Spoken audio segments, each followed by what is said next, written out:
ওর কাছে ভাগ্য প্রসন্ন হয় কি না তিনি অপেক্ষা করছেন, কিন্তু রাহামদা গ্রাম, সেই মানুষগুলো তারা আতঙ্কে খিল এঁটে বসে আছেন। বহুদিন ধরে তারা জঙ্গলে যেতে পারছেন না, জীবিকা বন্ধ। দেখুন,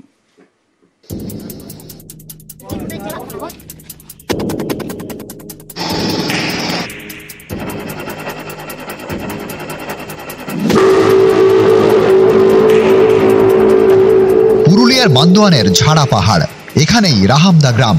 মঙ্গলবার এই গ্রামে ঢুকে পড়ে জিনাত। তার জন্য টোপ দিয়েছিল বন দপ্তর, রেখেছিল গরু, ছাগল, শুয়োর। কিন্তু সেদিকে পা না বাড়িয়ে গ্রামে ঢুকে ছাগল শিকার করে খায় বাঘিনী জিনাত।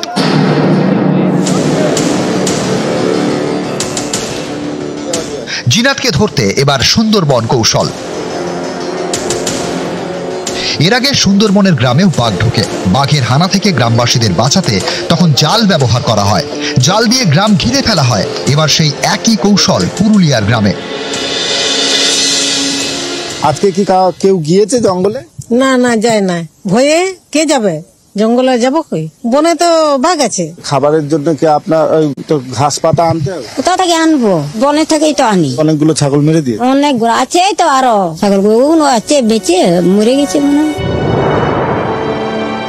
বুধবার সকাল রাহামদা গ্রামের বাইরে ঝাড়া পাহাড়ের জঙ্গলে মিলেছে বাঘের পায়ের ছাপ। অনেকেরই দাবি বাঘের গর্জন শুনেছেন, এতে আতঙ্ক আরো বেড়েছে।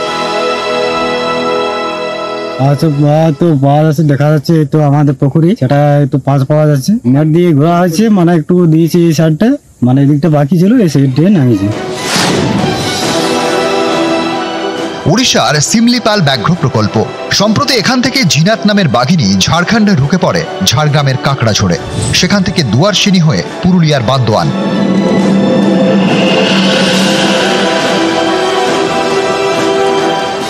বন দপ্তর ট্র্যাক করে জানতে পেরেছে বাঘিনী যে পথে এসেছিল সেই দিকেই মুখ ঘুরিয়েছে। তাই বান্দোয়ানের রায়কা পাহাড়ে যে 3 জায়গায় খাঁচা পাতা হয়েছিল সেগুলি তুলে ফেলা হয়েছে।